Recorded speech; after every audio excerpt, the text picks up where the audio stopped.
The chandeliers glittered like frozen stars above the grand dining hall of La Vela, the most luxurious restaurant in the city.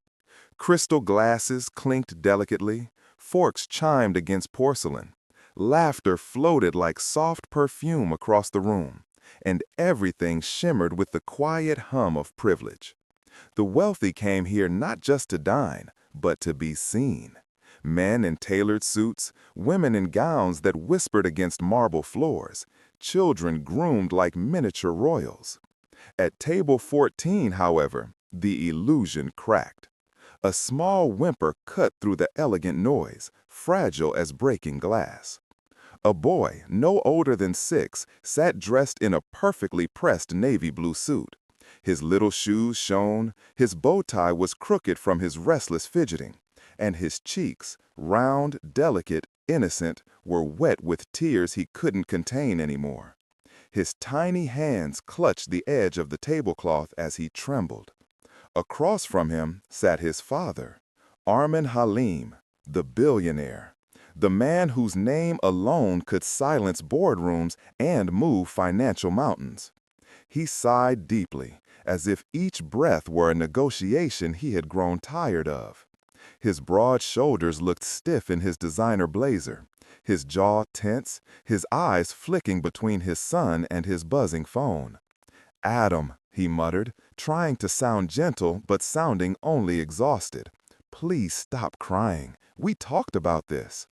But the more he tried to sound calm, the more the boy's sobs shook his tiny frame. From across the hall, waiters avoided glancing at the scene. Guests whispered behind manicured fingers. No one wanted to involve themselves in a billionaire's parental struggle. Everyone looked away, except one person, a waitress. Her name tag read Lina. She had been carrying 2 plates, weaving between tables with effortless grace, until she heard the sound that made her heart stop. A child's cry. Real, deep, uncontrolled. It wasn't tantrum crying, it was lonely crying. She slowed, watched for a moment, saw the father attempting patience while fighting his own stress. She put the plates down on the nearest side table and approached. Her steps were quiet but certain. She knelt beside the little boy, lowering herself until her eyes met his. His tear-filled gaze flicked up in surprise. No adult had knelt for him all evening. Her voice was soft, like the hush of a lullaby. "Hey," she said gently, "can I sit with you for a second?" Adam sniffled, nodding without words. Arman looked up, startled. "Miss, please, it's fine. He just needs to calm down." But she shook her head, slowly, respectfully. "No, sir. He doesn't need to calm down. He needs to be understood." The boy's tiny fingers gripped her sleeve. She noticed. And then she whispered the sentence that froze time around them. "He doesn't need toys or sweets. He just needs a mom." Arman's breath caught in his throat. The boy stopped crying. The restaurant went silent, not by force, but by something deeper, heavier, something everyone felt in the air like a sudden drop in temperature. Lina didn't know Arman Haleem's full story. She only knew what anyone with eyes could see. This child wasn't spoiled. He was grieving. She placed a hand gently near, but not on, his small shoulder. "It's okay to miss her," she whispered warmly. "It's okay to feel sad." Adam's lips quivered. I want mommy." Her heart tightened. The ache in his voice was so raw that her eyes grew glossy, but she blinked the tears back. This moment was not about her. Arman slowly lowered his phone. "She passed away 8 months ago," he said quietly, unable to look directly at the waitress, as if saying the words felt like reopening a wound. Lina nodded softly. "I'm sorry, truly." The boy leaned into her, trusting her without hesitation. For a moment, Arman saw something he hadn't seen in months. His child breathing calmly, not crying, not trembling, not scared, just breathing. All because a stranger cared. After a few moments, Lina stood back up. "I'll bring him something warm," she said softly. "Not food. Warmth helps when the heart is hurting." She walked away. Arman stared at his son, then at her retreating figure. Something about her words replayed in his mind relentlessly. He doesn't need toys or sweets, he just needs a mom. Not a nanny, not a tutor, not another gift or distraction. A mother's presence, a mother's love, a mother's comfort. Something he couldn't give, no matter how rich he was. While Lina prepared herself in the service station, her co-worker Nora whispered from beside her, "You continue doing risky things like that, you'll get fired. That man's the richest person in this room. You don't tell billionaires how to raise their kids." Lina exhaled slowly. "If we're afraid to show kindness, then what's the point of being human?" she replied quietly. But she didn't say the real truth. She had once been a child like Adam. Her own mother had passed when she was 7. She remembered crying in school, hiding in bathroom stalls, waiting for someone, anyone, to kneel beside her. No one did. So she promised herself she would never ignore a child's tears the way hers had been ignored. When she came back, she found Adam quieter, but still fragile, his eyes searching for her as if she were a lifeline. She placed the warm cup gently before him. "This helps with sad hearts," she said with a little smile. "It helped me when I was small." He held the cup between both hands, its warmth steadying him. He took a sip, then another.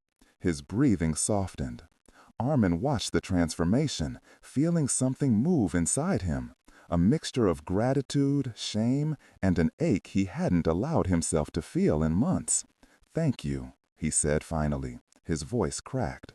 "You're welcome," Lina replied softly. "He's grieving. You both are." He didn't deny it. After a pause, she added, "Children don't need perfect parents. They just need present ones." Arman swallowed hard. Later, after dinner that neither father nor son truly ate, Arman carried Adam to the car. The boy had fallen asleep, his head resting on his father's shoulder. But this time, something felt different. The boy's small body wasn't stiff or tense. He felt at peace. As Arman placed him gently into the car seat, he touched his son's cheek. "I'm sorry, buddy. I'm trying." The words Lina said replayed in his mind again. He just needs a mom. He sat in the car long after it started, unable to drive. His heart felt raw. He began to cry, quietly, silently, so as not to wake Adam. Not because he missed Mira, he always missed her, but because someone had finally spoken the truth he had been too afraid to face. He wasn't enough, but he could try to be more, for his son, for the promise he made to his wife. And as he drove home, his thoughts kept returning to one person, the waitress with gentle eyes, the stranger who saw his son, the woman whose words pierced through grief and reached something deeper, Lina. Long after he put Adam to bed, Arman walked through his massive penthouse in silence. Everything looked perfect, polished, expensive, and unbearably empty. He stood by the window overlooking the glittering city, but nothing in that view gave him peace. Instead, he heard her voice again. He just needs a mom. But the meaning behind it expanded now. Not about replacing Mira, not about finding someone new just to fill a role. The message was simple, profound. A child needs someone who sees them, who kneels for them, who cares. He wasn't looking for love, wasn't searching for companionship. He hadn't thought about anything since the funeral. But now, for the first time, he wondered, who was that woman? And why did her kindness feel like something he had been missing? Morning sunlight spilled through the tall glass windows of Arman Haleem's penthouse, painting soft gold streaks across the marble floor. Yet, despite the beauty of the morning, Arman felt an unsettling heaviness in his chest, a strange blend of clarity and confusion, grief and longing, fear, and hope. The waitress's words echoed in his mind. He doesn't need toys or sweets, he just needs a mom. He couldn't escape it. He didn't want to escape it. Because for the first time in 8 painful months, someone had spoken to him without fear, without sugarcoating, without trying to please him because he was a billionaire. Someone had spoken honestly, bravely, because she cared about his child, not his money. Her empathy had cracked something inside him that he had built like armor. Adam wandered sleepily into the living room, rubbing his eyes with tiny fists. His hair was messy, his pajamas slightly rumpled. "Daddy?" he whispered. Arman knelt, not because he planned to, but because his body moved on instinct. "Yes, buddy?" The boy wrapped his small arms around his father's neck and hugged him tighter than he had in months. Arman froze. Then, slowly, gently, he hugged him back. "What's wrong?" Arman asked softly. Adam shook his head. "Nothing. I just want a hug." A lump shot up in Arman's throat. He didn't need toys. He didn't need sweets. He didn't need more money or more luxury. He needed presence, warmth, love, security. Everything Arman's grief had stolen from him. He held his son longer than usual, longer than he had allowed himself to in a very long time. And in that moment, something shifted. The whole day passed with a strange kind of awareness. Every time Arman looked at his son, he remembered how quickly he had calmed in the warmth of that waitress's presence. Not because she gave him anything, but because she understood him. That night, while Adam slept curled around his stuffed lion, Arman stood alone in his home office, staring at the city lights below. Hundreds of business deals, investments, global projects, yet none of them carried the weight of the sentence spoken by a simple waitress in a restaurant. He found himself whispering into the quiet, "Who are you, Lina?" And why did her empathy feel like light slipping through a crack he had tried so hard to seal? The next evening, Arman made a decision. He dressed Adam gently, choosing a simple outfit instead of an expensive suit. He combed his hair himself, tied his shoelaces, and asked him if he wanted to go out for dinner again. Adam nodded immediately. "To the place with the nice lady." Armand smiled softly. Yes, to that place. When they arrived at La Vela, many heads turned, some in awe, some in curiosity. But Armand wasn't here to be seen. He was here for a reason. He approached the hostess. "Is Lina working tonight?" The hostess blinked, taken aback. Yes, sir. She's serving the East Wing. Should I call her?" "No." Armand shook his head gently. "We'll sit where she's assigned, if possible." Moments later, they were seated at a modest corner table, not the VIP section, not the private lounge, a simple table in Lina's area. When she approached, she nearly dropped her tray. "Sir? Adam? I wasn't—" "We came to see you," Armand said quietly. She froze. Her eyes flicked to Adam, who smiled shyly at her. "Hi," he whispered. Her face softened instantly. "Hello, sweet one. Feeling better today?" Adam nodded. "Because of you." Lina swallowed hard, emotions flickering across her face. Armand cleared his throat. "We never thanked you properly." "There's no need," she replied quickly. "Anyone would have done the same." "No," he said firmly. "No one did, except you." Her eyes shimmered, but she looked away, embarrassed. The meal was simple. Soup, bread, warm pasta for Adam. But something else filled the space between them. Soft conversations, gentle looks, moments of understanding. Lina didn't treat Armand like a billionaire. She didn't flatter him. She didn't fear him. She spoke with kindness, confidence, and honestly. She made silly faces to make Adam laugh. She gently touched his shoulder only when he invited her warmth. She gave him attention without overwhelming him. And most importantly, she made him feel safe. Armand watched it all quietly, absorbing every moment. After Adam finished eating, he rested his head on Armand's side. His eyes drooped sleepily. "Lina," he whispered. Lina smiled. Big day for him? Big few months, Arman said softly. Their eyes met. And for the first time in a long time, Arman felt seen. Not as Arman Haleem the billionaire, but as a father, a grieving man, a human being. When the dinner rush slowed, Lina approached their table. Can I ask something? She said softly. Of course, Arman replied. She hesitated. Why did you come back? He took a deep, measured breath. Because you're the first person who truly saw my son, he said. Not his clothes, not his last name, not his behavior. Him. Her eyes softened, but uncertainty flickered in them. I didn't mean to overstep last night. You didn't, he interrupted gently. You did what I couldn't. Silence settled between them, tender, heavy, meaningful. I was drowning, he confessed, in work, in grief, in guilt. I thought giving him the best life meant giving him the best things. He paused. But you showed me the one thing he needed that I wasn't giving. Lina's voice became barely a whisper. Love? Arman nodded. Presence, warmth, safety, everything his mother used to give him. Her eyes lowered, sadness dancing across them. He's a wonderful child. He is, Armand agrees softly. And he deserves more, more than what I've been giving. When she looked up again, he saw something in her eyes he hadn't seen in years. Kindness, strength, understanding. Something Mira once had, but different, new, and deeply comforting. After paying the bill, Armand carried the sleeping Adam to the car.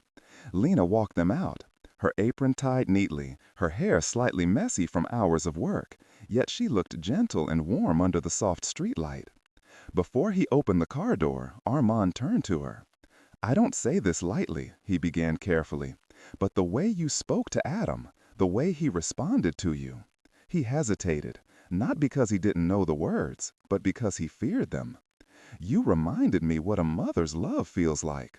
Her breath caught. I'm not saying this because I want to replace anything, he continued quickly. No one could ever replace Mira, not for me, not for Adam. Lina's expression softened as if she finally understood. But I believe, Armand added quietly, that you brought something back into his world that he lost, and into mine as well. Silence, the gentle kind, the meaningful kind. Armand, she whispered, unsure what to say. You changed his night, Armand said firmly. She looked down, blinking fast. No, she whispered, you changed. You chose to come back. You chose to sit with him. You chose to try. He stared at her, struck by the truth in her words. Maybe, he said softly, but you opened the door. The wind blew lightly, carrying the faint scent of jasmine from a nearby planter. Lina's hair fluttered over her cheek, and she pushed it behind her ear absently. Armand spoke again, slowly, cautiously. I don't want to make anything difficult for you, but would you be willing to spend time with Adam? Not as a nanny, not as an employee, just someone he trusts, someone who makes him smile. Lina froze. I don't know. I'm not asking anything else, he clarified gently. Just time, just presence, just kindness. You already gave him that without being asked. She looked at the sleeping child curled against his father's shoulder. She remembered being his age, crying alone, yearning for softness. And she remembered her promise to never ignore a lonely child. I will, she said finally, barely above a whisper. I'll be there for him. Armand exhaled, relief washing over him. Thank you. She shook her head. Don't thank me. Just keep loving him. He smiled, small, genuine, heartbroken, and hopeful all at once. I'm trying, he whispered. I can see that, she replied softly. Over the next weeks, everything changed. Not suddenly, not magically, but gently, like winter melting into spring. Lina visited the penthouse twice a week. She brought tiny crafts, gentle stories, warm smiles. She never tried to take Mira's place. She never tried to be anything except a safe presence. Adam blossomed. His nightmares lessened.